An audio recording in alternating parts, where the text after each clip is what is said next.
ನಮಸ್ಕಾರ, KCN ವಾರ್ತೆಗಳಿಗೆ ಸ್ವಾಗತ. ಮೊದಲಿಗೆ ಸುದ್ದಿಗಳ ಮುಖ್ಯಾಂಶಗಳು. ದೇಶವು ಭೀಕರ ಬರ ಪರಿಸ್ಥಿತಿ ಎದುರಿಸುವುದಾಗಿ CPCRI ನಿರ್ದೇಶಕ ಎಚ್ಚರಿಕೆ. ಸೂಕ್ತ ಮುಂಜಾಗ್ರತೆ ಅಗತ್ಯ ಕ್ರಮ ಇಲ್ಲದಿದ್ದಲ್ಲಿ ಕೃಷಿಗೆ ಗಂಡಾಂತರ ತಪ್ಪಿದ್ದಲ್ಲವೆಂದು ಡಾಕ್ಟರ್ ಚೌಡಯ್ಯ. ಆಹಾರ ಸುರಕ್ಷೆ ಖಾತ್ರಿಗೆ ಜಿಲ್ಲೆಯಲ್ಲಿ 2 ಅಧಿಕಾರಿಗಳು ಮಾತ್ರ. ಗಡಿ ದಾಟಿ ಬರುವ ಹಣ್ಣು ತರಕಾರಿ ಗುಣಮಟ್ಟ ಪರೀಕ್ಷೆ ಮೊಟಕು. ಸರ್ಕಾರ ಸುತ್ತೋಲೆ ಕಾಗದ ಪತ್ರದಲ್ಲಿ ಮಾತ್ರ. ಸೌಲಭ್ಯವಿಲ್ಲದೆ ಸರ್ಕಾರಿ ಆಸ್ಪತ್ರೆಗಳು, ವಿಶ್ರಾಂತಿ ಇಲ್ಲದೆ ವೈದ್ಯರು. ಆರೋಗ್ಯ ವಲಯ ಡೋಲಾಯಮಾನ ಆರೋಪ. KGMOA ಆರೋಗ್ಯ ಸಂರಕ್ಷಣಾ ಯಾತ್ರೆಗೆ ಚಾಲನೆ. ಭೂರಹಿತರಿಗೆ ಸೂಕ್ತ ಸ್ಥಳ ನೀಡಿಕೆ ಒತ್ತಾಯ. ಹೋರಾಟ ಕಹಳೆಯು ದಿ ವೆಲ್ಫೇರ್ ಪಾರ್ಟಿಯಿಂದ ಮಂಜೇಶ್ವರ ಪಂಚಾಯತ್ ಕಚೇರಿ ಜಾಥಾ. ಸುದ್ದಿಗಳು ವಿವರವಾಗಿ. ದೇಶದಲ್ಲಿ ಸದ್ಯ ಭವಿಷ್ಯದಲ್ಲೇ ಭೀಕರ ಬರಗಾಲ ಬಂದೊದಗಲಿದೆ ಎಂದು ಕೃಷಿಕರು ಜಾಗರೂಕರಾಗದೇ ಇದ್ದಲ್ಲಿ ಕೋಟಿಗಟ್ಟಲೆ ರೂಪಾಯಿಗಳ ಬೆಳೆ ಹಾನಿ ಸಂಭವಿಸಬಹುದೆಂದು ಕೇಂದ್ರೀಯ ತೋಟಗಾರಿಕಾ ಬೆಳೆಗಳ ಸಂಶೋಧನಾ ಸಂಸ್ಥೆಯ ನಿರ್ದೇಶಕ ಡಾಕ್ಟರ್ ಚೌಡಪ್ಪ ಎಚ್ಚರಿಕೆ ಇತ್ತಿದ್ದಾರೆ. ಅವರು ಕಾಸರಗೋಡಿನಲ್ಲಿ ಸುದ್ದಿಗೋಷ್ಠಿಯನ್ನು ಉದ್ದೇಶಿಸಿ ಮಾತನಾಡುತ್ತಿದ್ದರು. ದೇಶದಲ್ಲಿ ಮಳೆಗಾಲ ಬಗೆಗಿನ ಸ್ಥಿತಿಗತಿಗಳನ್ನು ಅವಲೋಕಿಸಿ ಕೇಂದ್ರ ಸರ್ಕಾರವು ಎಲ್ಲ ಕೃಷಿ ಸಂಶೋಧನಾ ಸಂಸ್ಥೆ ಹಾಗೂ ಇತರ ಸಂಸ್ಥೆಗಳಿಗೆ ಮುಂಜಾಗ್ರತಾ ನಿರ್ದೇಶವಿತ್ತಿದೆ. ಈ ಹಿನ್ನೆಲೆಯಲ್ಲಿ ಬೆಳೆನಾಶ ತಡೆಗೆ ಯಾವೆಲ್ಲ ಕ್ರಮ ಸ್ವೀಕರಿಸಬೇಕೆಂಬ ಬಗ್ಗೆ ನಿರ್ದೇಶಕರು ವಿವರಿಸಿದರು. So plantation crops are being grown even though less than a 2% area. Less than 2% area are being grown. Our total exports will be to the tune of 3,700 crores. This is the biggest amount is being realized through exports. The plantation crops are contributing a major amount to the GDP of the agriculture. So having said this, the plantation crops are mainly grown in high humid tropic areas. Now, major crops the CPCRI is dealt with coconut, arecanut and cocoa. So we want to concentrate only these 3 crops only plus cropping systems. ಬೆಳೆ ಹಾನಿ ತಡೆಗೆ ಶೀಘ್ರವೇ ಮುಂಜಾಗ್ರತೆ ಹೊಂದಬೇಕು. ಮುಖ್ಯವಾಗಿ ತೆಂಗು, ಕಂಗು, cocoa ಮೊದಲಾದ ಬೆಳೆಗಳಿಗೆ ಹಾನಿ ಸಂಭವ ಸಾಧ್ಯತೆ ಅಧಿಕ. ಕಂಗಿನ ಕೊಳೆ ರೋಗ ತಡೆಗೆ ಬೋಡೋ ಮಿಶ್ರಣವನ್ನು ಮಳೆಗೆ ಮುನ್ನವೇ ಸಿಂಪಡಿಸಬೇಕು. ತೆಂಗಿನ ರೋಗಕ್ಕೆ ಮಂಗೋಸಮ್ ಎಂಬ ಜೈವಿಕ ಕೀಟನಾಶಕಗಳನ್ನು ಬಳಸಬೇಕು. ಕೋಕೋಗೆ ಬಾಧಿಸುವ ರೋಗಗಳಿಗೂ ಜೈವಿಕ ಕೀಟನಾಶಕ ಬಳಕೆ ಮುಖ್ಯ ಎಂದು ವಿವರಿಸಿದರು. ಬರಗಾಲ ಸ್ಥಿತಿ ಅಥವಾ ನೆಲವಣಗುವಿಕೆ ತಡೆಗೆ ಮಣ್ಣಿನ ಜಲಾಂಶ ಸಂರಕ್ಷಿಸುವ ಚಟುವಟಿಕೆ ಅನಿವಾರ್ಯ ಎಂದರು. ಈ ವಿಷಯಗಳ ಬಗ್ಗೆ ಕೃಷಿಕರಿಗೆ CPCRIಯಲ್ಲಿ ಜಾಗೃತಿ ಮೂಡಿಸಲು ತರಬೇತಿ ನೀಡುವ ಸಹಿತ ಎಲ್ಲ ಕ್ರಮ ಕೈಗೊಂಡಿರುವುದಾಗಿ ಹೇಳಿದರು. ಸುದ್ದಿಗೋಷ್ಠಿಯಲ್ಲಿ ಸಂಸ್ಥೆ ವಿಜ್ಞಾನಿಗಳಾದ doctor KP Hebbar, doctor Muralidharan, doctor Anitha Karun, doctor Thamban ಮೊದಲಾದವರು ಉಪಸ್ಥಿತರಿದ್ದರು. ಕರ್ನಾಟಕದ ಜತೆ ಗಡಿ ಹಂಚುತ್ತಿರುವ ಕಾಸರಗೋಡು ಜಿಲ್ಲೆಯಲ್ಲಿ ಆಹಾರ ಭದ್ರತಾ ಅಧಿಕಾರಿಗಳ ಸಂಖ್ಯೆ 2 ಮಾತ್ರ. ಗಡಿ ದಾಟಿ ತಲುಪುವ ಹಣ್ಣು ತರಕಾರಿ ವಾಹನಗಳನ್ನು ಕಟ್ಟುನಿಟ್ಟಿನ ತಪಾಸಣೆಗೊಳಪಡಿಸಲು ಸರ್ಕಾರ ನಿರ್ದೇಶಿಸಿದ್ದರೂ ಕೇವಲ 2 ಅಧಿಕಾರಿಗಳ ಸೇವೆ ಬಳಸಿ ಮಾಡಬಹುದಾದರೂ ಏನೆಂಬ ಪ್ರಶ್ನೆ ಉದ್ಭವಿಸಿದೆ. ಜಿಲ್ಲೆಯಲ್ಲಿ ಸದ್ಯ ಈ ಖಾತೆಯಲ್ಲಿ ಖಾಲಿ ಇರುವ ಎಲ್ಲಾ ಹುದ್ದೆಗಳನ್ನು ಭರ್ತಿಗೊಳಿಸಿದರೂ ತಪಾಸಣೆಗೆ ಉದ್ಯೋಗಸ್ಥರು ಸಾಕಾಗದು. ಜುಲೈ 15ರಿಂದ ಮಂಜೇಶ್ವರ ಚೆಕ್ಪೋಸ್ಟ್ನಲ್ಲಿ ಆಹಾರ ಸುರಕ್ಷಾ ಇಲಾಖೆಯ ಓರ್ವ ಉದ್ಯೋಗಸ್ಥನ ಪೂರ್ಣಕಾಲಿಕ ಸೇವೆ ಅನಿವಾರ್ಯವಾಗಿದೆ. ಆಹಾರ ಸುರಕ್ಷಾ ವಿಭಾಗದ ಅಧೀನದಲ್ಲಿ ಪ್ರತಿ ವಿಧಾನಸಭಾ ಕ್ಷೇತ್ರಗಳನ್ನು ಕೇಂದ್ರೀಕರಿಸಿ ಸರ್ಕಲ್ಗಳನ್ನು ರೂಪಿಸಲಾಗಿದೆ. ಆದರೆ ಜಿಲ್ಲೆಯಲ್ಲಿ ಕಾಸರಗೋಡು ಹಾಗೂ ಕಾಂಜಂಗಾಡ್ನಲ್ಲಿ ಮಾತ್ರವೇ ಸಂಬಂಧಿತ ಅಧಿಕಾರಿಗಳು ನೇಮಕಗೊಂಡಿದ್ದಾರೆ. ಮಂಜೇಶ್ವರ, ಉದುಮಾ, ತ್ರಿಕರಿಪುರ ವಿಧಾನಸಭಾ ಕೇಂದ್ರಗಳ ಹುದ್ದೆಗಳು ಖಾಲಿ ಬಿದ್ದಿವೆ. ಜಿಲ್ಲೆಯ ಜವಾಬ್ದಾರಿಯನ್ನು ಸಹಾಯಕ ಆಯುಕ್ತರಿಗೆ ನೀಡಲಾಗಿದೆ. ಆದರೆ ಆಲಪ್ಪುಯ ಜಿಲ್ಲೆಯ ಜವಾಬ್ದಾರಿ ಇರುವ ಅಧಿಕಾರಿಯನ್ನೇ ಕಾಸರಗೋಡಿನ ಉಸ್ತುವಾರಿಗೂ ನಿಯುಕ್ತಿ ಮಾಡಲಾಗಿದೆ. ಇದರಿಂದಲೇ ಅವರು ಜಿಲ್ಲೆಗೆ ತಲುಪುವುದು ಅಪರೂಪ ಎನ್ನಲಾಗಿದೆ. ಗಡಿ ಮೂಲಕ ಆಮದಾಗುವ ಹಣ್ಣು ತರಕಾರಿಗಳ ಸ್ಯಾಂಪಲ್ ಸಂಗ್ರಹಿಸಬೇಕೆಂದು ಆಹಾರ ಸುರಕ್ಷಾ ಅಧಿಕಾರಿಗಳಿಗೆ ನಿರ್ದೇಶ ದೊರೆತಿದೆ. ಆದರೆ ಇದರೊಂದಿಗೆ ಜಿಲ್ಲೆಯ ದೈನಂದಿನ ಚಟುವಟಿಕೆಗಳು ಮೊಟಕಾಗುವ ಅವಸ್ಥೆ ಸೃಷ್ಟಿಯಾಗಲಿದೆ. ಆಹಾರ ಸುರಕ್ಷಾ ನೌಕರರ ಹುದ್ದೆಗಳು ವರ್ಷಗಳಿಂದ ಖಾಲಿ ಬಿದ್ದಿವೆ. ಸದ್ಯ ಲೋಕಸೇವಾ ಆಯೋಗವು ವಿಜ್ಞಾಪನೆ ಹೊರಡಿಸಿ ನೇಮಕಾತಿ ಚಟುವಟಿಕೆ ಆರಂಭಿಸಿದೆ. ಇದು ಪೂರ್ತಿಗೊಳ್ಳಲು ಕನಿಷ್ಠ 6 ತಿಂಗಳ ಕಾಲಾವಧಿಯಾದರೂ ಬೇಕಾದೀತು.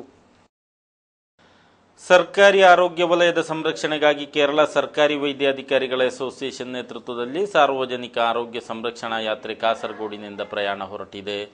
ಸೋಮವಾರ ಪೂರ್ವಾಹ್ನ ನಗರದ ಹೊಸ ಬಸ್ ನಿಲ್ದಾಣ ಪರಿಸರದಲ್ಲಿ ಜರುಗಿದ ಸಮಾರಂಭದಲ್ಲಿ ಯಾತ್ರೆಯ ಉದ್ಘಾಟನೆ ನೆರವೇರಿತು.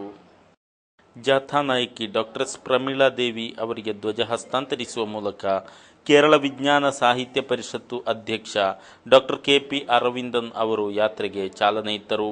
ಸಚಿವರ ಇಚ್ಛಾನುಸಾರ ಒಂದೆಡೆ ಹೊಸ ಹೊಸ ವೈದ್ಯಕೀಯ ಕಾಲೇಜುಗಳನ್ನು ಮಂಜೂರಿಸುತ್ತಿದ್ದು, ಮತ್ತೊಂದೆಡೆ ಸರ್ಕಾರಿ ಆಸ್ಪತ್ರೆಗಳಲ್ಲಿ ಮೂಲಭೂತ ಸೌಕರ್ಯ ಕೂಡ ಕಲ್ಪಿಸದಿರುವ ಸರ್ಕಾರದ ನಿಲುವನ್ನು ಡಾಕ್ಟರ್ ಕೆಪಿ ಅರವಿಂದನ್ ಖಂಡಿಸಿದರು.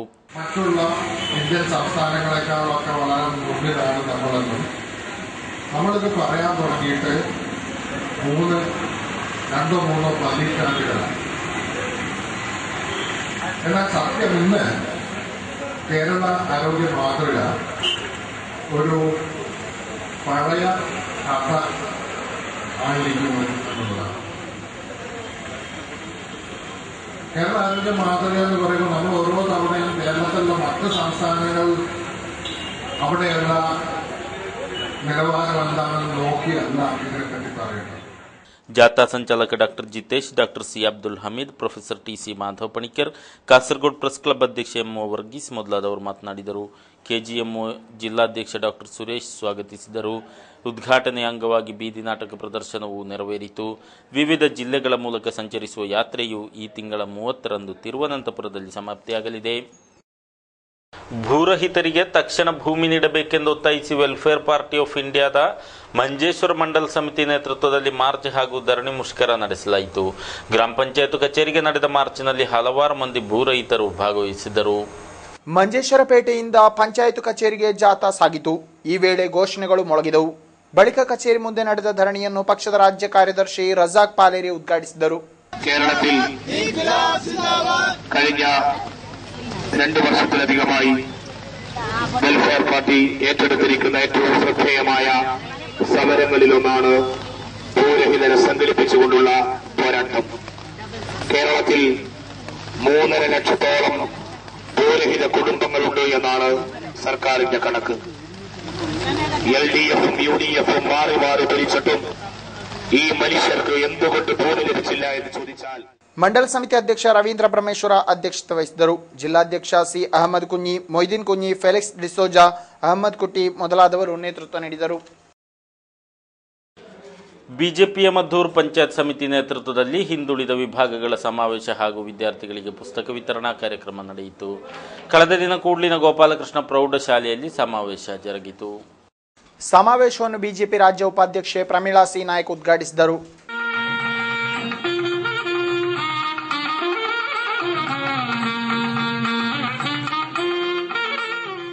ಈ ದೇಶಕ್ಕೆ ಒಂದು ವರ್ಷದಲ್ಲಿ ಏನೆಲ್ಲ ಕೊಡುಗೆಯನ್ನು ಕೊಟ್ಟಿದೆ ಅಂತ ನಮ್ಮೆಲ್ಲರಿಗೂ ಗೊತ್ತಿದೆ.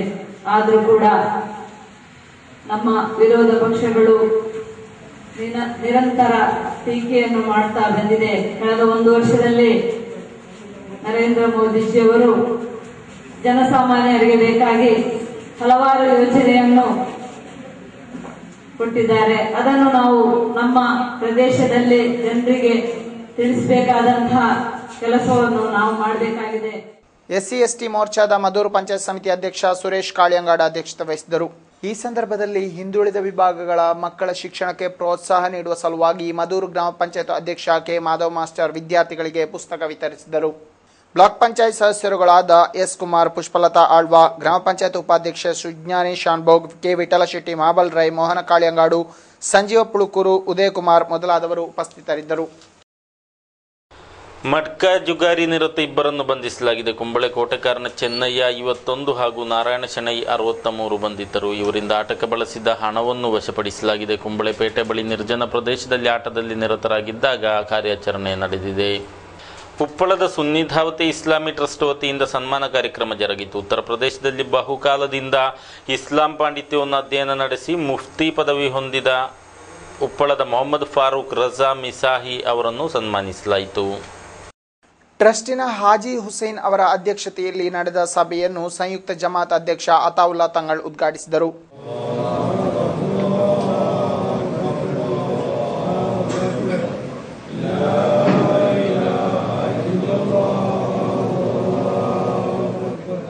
ಅಬ್ಬಾಸ್ ದಾರಿಮಿ ಮುಖ್ಯ ಭಾಷಣ ಮಾಡಿದರು. ಹಾಫೀಜ್ ಮುಹಮ್ಮದ್ ಸಾದಿಕ್, ಅಬ್ದುಲ್ ಹಫೀಜ್, ಹಾಫಿಯಾ ಮುಸ್ತಾಕ್, ಮೊಹಮ್ಮದ್ ಅಜೀಂ ಮೊದಲಾದವರು ಉಪಸ್ಥಿತರಿದ್ದರು.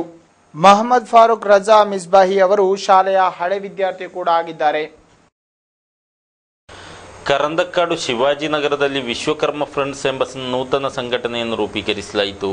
ಇತ್ತೀಚೆಗೆ ಶಿವಾಜಿನಗರದಲ್ಲಿರುವ ಶ್ರೀ ವಿಶ್ವಕರ್ಮ ಭಜನಾ ಮಂದಿರದಲ್ಲಿ ಸಂಘಟನೆಗೆ ಚಾಲನೆ ಲಭಿಸಿತು. ಸಂಘಟನೆಯನ್ನು ಭಜನಾ ಮಂದಿರ ನಿರ್ಮಾಣ ಸಮಿತಿ ನಿವೃತ್ತ ಸುಬೇದಾರ್ ವೈ ಧರ್ಮೇಂದ್ರ ಆಚಾರ್ಯ ಉದ್ಘಾಟಿಸಿದರು. ಲೋಕೇಶ್ ಎಂಬಿ ಆಚಾರ್ಯ ಅವರು ಸಂಘಟನೆಯ ಲಾಂಛನವನ್ನು ಬಿಡುಗಡೆ ಮಾಡಿದರು. ಸೇವಾ ಸಮಿತಿ ಅಧ್ಯಕ್ಷ ಕೆ ದಿವಾಕರ ಆಚಾರ್ಯ, ಕಾರ್ಯದರ್ಶಿ ಕೆಎಂ ಮಧುಸೂದನ್ ಆಚಾರ್ಯ, ಬಿ ಸತ್ಯನಾರಾಯಣ ಆಚಾರ್ಯ, ಹರಿಪ್ರಸಾದ್ ಆಚಾರ್ಯ ಮೊದಲಾದವರು ಉಪಸ್ಥಿತರಿದ್ದರು. ನಾಡಿನ ಹಿರಿಯರಾದ ಕೂಡ್ಲು ರಾಮದಾಸ್ ನಗರ ನಿವಾಸಿ ಎ ಕೊರಗನ್ ನಿಧನ ಹೊಂದಿದ್ದಾರೆ. ಅವರಿಗೆ 92 ವರ್ಷ ವಯಸ್ಸಾಗಿತ್ತು. ವಯೋಸಹಜ ಕಾಯಿಲೆಯಿಂದ ಸೋಮವಾರ ಪೂರ್ವಾಹ್ನ ಸ್ವಗೃಹದಲ್ಲಿ ಕೊನೆಯುಸಿರೆಳೆದಿದ್ದಾರೆ. ಕಾಸರಗೋಡು ತೆಂಗು ಬೆಳೆಗಾರರ ಸಂಸ್ಥೆ, ಕಾಸರಗೋಡು ನೇಕಾರರ ಸೇವಾ ಸಹಕಾರಿ ಸಂಘ, ಕಾಸರಗೋಡು ಸಹಕಾರಿ ಬ್ಯಾಂಕ್ ಎಂಬಿ ಸಂಸ್ಥೆಗಳಲ್ಲಿ ನಿರ್ದೇಶಕರಾಗಿದ್ದರು. ಪತ್ನಿ ದೇವಕಿ. ಮಂಗಳವಾರ ಪೂರ್ವಾಹ್ನ 10 ಗಂಟೆಗೆ ಪಾರೆಕಟ್ಟೆ ಸ್ಮಶಾನದಲ್ಲಿ ಸಂಸ್ಕಾರ ನೆರವೇರಲಿದೆ. ಅಕ್ರಮ ಹೊಯ್ಗೆ ಸಾಗಿಸಿದ ಲಾರಿ ಸಹಿತ ವ್ಯಕ್ತಿಯನ್ನು ಬಂಧಿಸಲಾಗಿದೆ. ಕುಮಾರಮಂಗಲ ನಿವಾಸಿ ತುಷಾರ್ 28 ಸೆರೆಯಾದಾತ. ಮಂಗಳೂರು ಭಾಗದಿಂದ ಕಾಸರಗೋಡು ಕಡೆಗೆ ಅಕ್ರಮ ಮರಳು ಸಾಗಿಸುತ್ತಿರುವುದಾಗಿ ಖಚಿತ ಮಾಹಿತಿ ಲಭಿಸಿದ ಮೇರೆಗೆ ಪೊಲೀಸರು ಮುಟ್ಟಂಗೆಟ್ಟು ಬಳಿ ಕಾರ್ಯಾಚರಣೆ ನಡೆಸಿ ಬಂಧಿಸುವಲ್ಲಿ ಯಶಸ್ವಿಯಾಗಿದ್ದಾರೆ. ವರ್ಕಾಡಿ ಧರ್ಮನಗರದ ಮಣವಾಟಿ ಬಿವಿ ಆಂಗ್ಲ ಮಾಧ್ಯಮ ಶಾಲೆ ಆಡಳಿತ ಸಮಿತಿ ನೇತೃತ್ವದಲ್ಲಿ ಸ್ಥಳೀಯ ಶಾಸಕರನ್ನು ಅಭಿನಂದಿಸಲಾಯಿತು.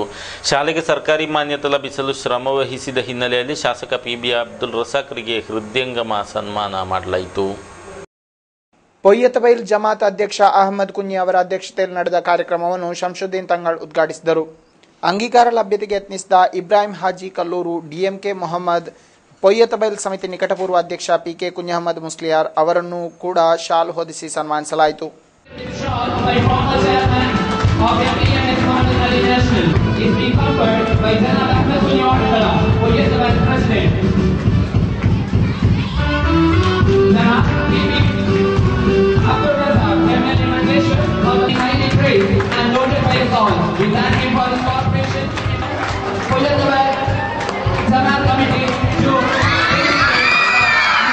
ಕಳೆದ ವರ್ಷದ ಅಂತಿಮ ಪರೀಕ್ಷೆಯಲ್ಲಿ ಉತ್ತಮ ಅಂಕ ಗಳಿಸಿದ ವಿದ್ಯಾರ್ಥಿಗಳಿಗೆ ಬಹುಮಾನ ವಿತರಣೆಯು ನಡೆಯಿತು.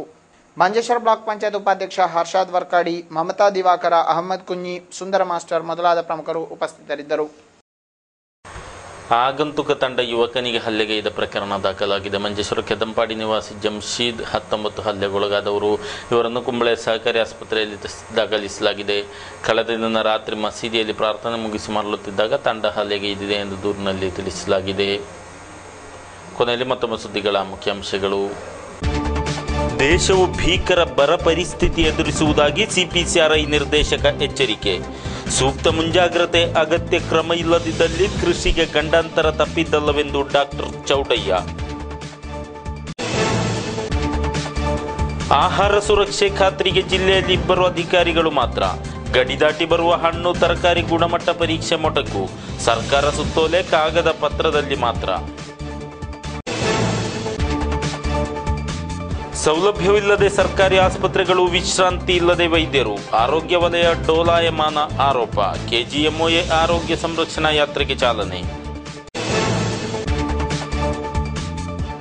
ಭೂರಹಿತರಿಗೆ ಸೂಕ್ತ ಸ್ಥಳ ನೀಡಿಕೆ ಒತ್ತಾಯ.